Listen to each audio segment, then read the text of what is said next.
এছাড়া লিখেছেন তাহাজ্জুদের আগে কি বিতরের নামাজ পড়া যাবে?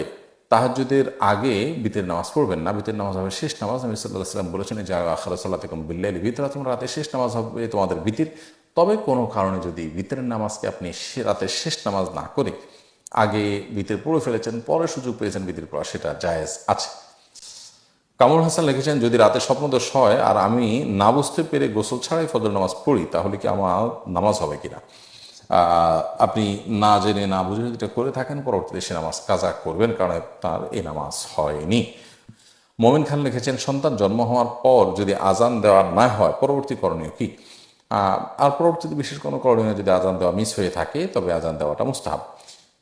না না দিলে যে গুনাহ হবে এটা সেরকম না।